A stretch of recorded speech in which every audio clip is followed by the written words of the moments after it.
Hi everyone, welcome back to my channel. ಇವತ್ತು lunch box ರೆಸಿಪಿಯನ್ನು share ಮಾಡ್ತಾ ಇದ್ದೀನಿ. ಬೀಟ್ರೂಟ್ ರೈಸ್ ಮಾಡೋದು ಹೇಗೆ ಅಂತ ತೋರಿಸ್ಕೊಡ್ತಾ ಇದ್ದೀನಿ. ನಾನಿಲ್ಲಿ 2 ಬೀಟ್ರೂಟನ್ನು ತುರ್ಕೊಂಡಿದ್ದೀನಿ. ಹಾಗೆ ಒಂದು ಈರುಳ್ಳಿಯನ್ನು ಚಿಕ್ಕದಾಗಿ ಚಾಪರಲ್ಲಿ ಕಟ್ ಮಾಡಿ ಇಟ್ಕೊಂಡಿದ್ದೀನಿ. ಹಾಗೆ ಒಂದು ಹಸಿಮೆಣಸಿನ್ಕಾಯಿ, ಪಲಾವ್ ಎಲೆ, ಚಕ್ಕೆ, ಹಾಗೆ ಏಲಕ್ಕಿ, ಲವಂಗ, ಸ್ವಲ್ಪ ಕರಿಬೇವು ಸೊಪ್ಪನ್ನು ನಾನಿಲ್ಲಿ ಯೂಸ್ ಮಾಡ್ತಾ ಇದ್ದೇನೆ. ಒಂದು ಪ್ಯಾನಿಗೆ ನಾನಿಲ್ಲಿ 2 ರಿಂದ 3 ಚಮಚ ಎಣ್ಣೆಯನ್ನು ಇದಕ್ಕೆ ಹಾಕ್ಕೊಳ್ತಾ ಇದ್ದೀನಿ.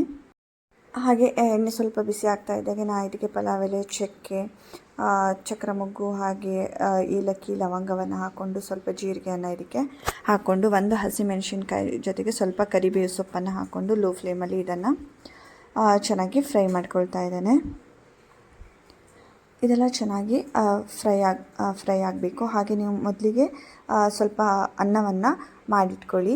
ಇದಕ್ಕೆ ನಾನಿವಾಗ ಕಟ್ ಮಾಡಿಟ್ಕೊಂಡಂತಹ ಈರುಳ್ಳಿಯನ್ನು ಸಹ ಹಾಕ್ಕೊಳ್ತಾ ಇದ್ದೇನೆ. ಈರುಳ್ಳಿಯನ್ನು ಹಾಕಿಬಿಟ್ಟು ಇದನ್ನು ಸಹ ಚೆನ್ನಾಗಿ ಫ್ರೈ ಮಾಡ್ಕೊಳ್ಳಿ. ಈರುಳ್ಳಿ ಎಲ್ಲ ಚೆನ್ನಾಗಿ ಫ್ರೈ ಆಗಿದೆ. ಫ್ರೈ ಆಗ್ತಾ ಇದ್ದ ಹಾಗೆ ಶುಂಠಿ ಬೆಳ್ಳುಳ್ಳಿ ಪೇಸ್ಟನ್ನು 1 ಚಮಚ ಆಗುವಷ್ಟು ಹಾಕ್ಕೊಳ್ತಾ ಇದ್ದೇನೆ. ಹಾಗೆ ಹಸಿ ವಾಸನೆ ಹೋಗೋ ತನಕ ಇದನ್ನು ಚೆನ್ನಾಗಿ ಫ್ರೈ ಮಾಡ್ಕೊಳ್ಳಿ. ಇದು ಈರುಳ್ಳಿ ಜೊತೆಗೆ ಹಾಕೋದ್ರಿಂದ ಈರುಳ್ಳಿ ಏನು ಶುಂಠಿ ಬೆಳ್ಳುಳ್ಳಿ ಪೇಸ್ಟ್ ಇದೆ ಅದು ತಡಕ್ಕೆ ತಾಗೋದಿಲ್ಲ. ಸೊ ಅದರಿಂದ ಈರುಳ್ಳಿ ಜೊತೆಗೆ ನಾನು ಶುಂಠಿ ಬೆಳ್ಳುಳ್ಳಿ ಪೇಸ್ಟನ್ನು ಹಾಕ್ತಾಯಿದ್ದೇನೆ. ಇದೆಲ್ಲ ಚೆನ್ನಾಗಿ ಲೋ ಫ್ಲೇಮಲ್ಲಿ ಇಟ್ಬಿಟ್ಟು ಚೆನ್ನಾಗಿ ಫ್ರೈ ಮಾಡ್ಕೊಳ್ಳಿ. ಇದೆಲ್ಲ ಚೆನ್ನಾಗಿ ಫ್ರೈ ಆದಮೇಲೆ ನಾನು ಇದಕ್ಕೆ ತುರ್ಕೊಂಡಂತಹ ಏನು ಬೀಟ್ರೂಟ್ ಇದೆ ಅದನ್ನು ಇದಕ್ಕೆ ಹಾಕ್ಕೊಳ್ತಾ ಇದ್ದೇನೆ. ನೀವು ಬೀಟ್ರೂಟನ್ನು ಜಾಸ್ತಿ ಕಮ್ಮಿ ಮಾಡ್ಕೋಬೋದು. ನಾನಿಲ್ಲಿ 3 ಲಂಚ್ ಬಾಕ್ಸಿಗೆ ಮಾಡ್ತಾ ಇರೋದ್ರಿಂದ ನಾನಿಲ್ಲಿ 2 ಬೀಟ್ರೂಟನ್ನು ತುರ್ಕೊಂಡಿದ್ದೀನಿ. ನೀವು ಇದನ್ನು ಈ ಬೀಟ್ರೂಟನ್ನು ಸ್ವಲ್ಪ ತುರ್ಕೊಂಡು ಹಾಕ್ಬೋದು. ಹಾಗೆ ಒಂದು ಸ್ವಲ್ಪನ ಚಿಕ್ಕದಾಗಿ ಚಾಪ್ ಮಾಡಿ ಸಹ ಹಾಕ್ಬೋದು. ನಾನು ಇದಕ್ಕೆ ಒಂದು ಸ್ವಲ್ಪ ಪಲಾವ್ದು ಪೌಡರ್ ಇದೆ ಅದನ್ನು ಹಾಕ್ಕೊಳ್ತಾ ಇದ್ದೇನೆ. ಹಾಗೆ ಬೀಟ್ರೂಟಿಗೆ ಎಷ್ಟು ಬೇಕೋ ಅಷ್ಟು ಉಪ್ಪನ್ನು ಇದಕ್ಕೆ ಹಾಕ್ಕೊಂಡು ಸ್ವಲ್ಪ ನೀರನ್ನು ಹಾಕಿಬಿಟ್ಟು ಬೀಟ್ರೂಟ್ ಚೆನ್ನಾಗಿ ಬೇಯೋ ತನಕ ಇದನ್ನು ಬೇಯಿಸ್ಕೊಳ್ಬೇಕು.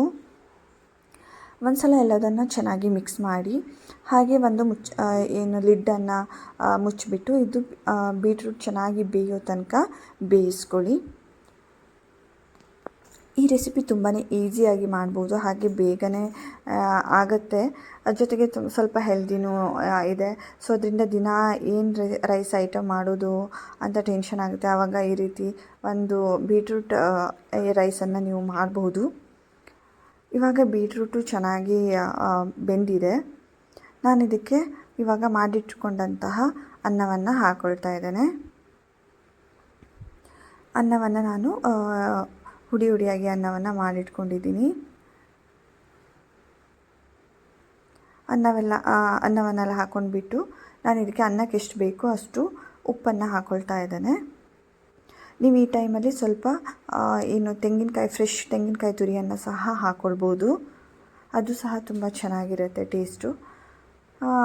ಇದು ನೀವು ಮೆಣಸನ್ನು ಸಹ ಸ್ವಲ್ಪ ಹೆಚ್ಚು ಕಡಿಮೆ ಮಾಡ್ಕೋಬೋದು. ಬೀಟ್ರೂಟ್ ಸ್ವಲ್ಪ ಸ್ವೀಟ್ ಇರುತ್ತೆ. ಸೊ ಅದರಿಂದ ನಿಮ್ಗೆ ಸ್ವಲ್ಪ ಖಾರ ಬೇಕು ಅಂದರೆ ಮೆಣಸಿನ್ಕಾಯಿನ ಸ್ವಲ್ಪ ಜಾಸ್ತಿ ಹಾಕ್ಕೊಳ್ಳಿ. ನಾನಿಲ್ಲಿ ತುಂಬ ಖಾರ ಆದರೆ ಲಂಚ್ ಬಾಕ್ಸ್ ಫಿನಿಶ್ ಆಗಿ ಬರೋದಿಲ್ಲ.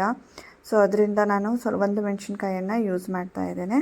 ಇವಾಗ ಬೀಟ್ರೂಟ್ ಏನು ರೈಸ್ ಇದೆ ಅದು ರೆಡಿ ಆಗಿದೆ. ಇದಕ್ಕೆ ಲಾಸ್ಟಿಗೆ ನಾನಿಲ್ಲಿ ಸ್ವಲ್ಪ ಕೊತ್ತಂಬರಿ ಸೊಪ್ಪನ್ನು ಹಾಕ್ಕೊಳ್ತಾ ಇದ್ದೇನೆ.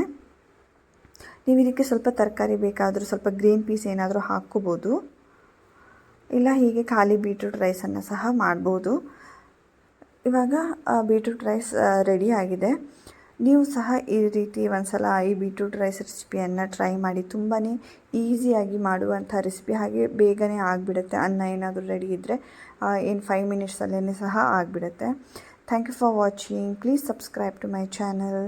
Thank you.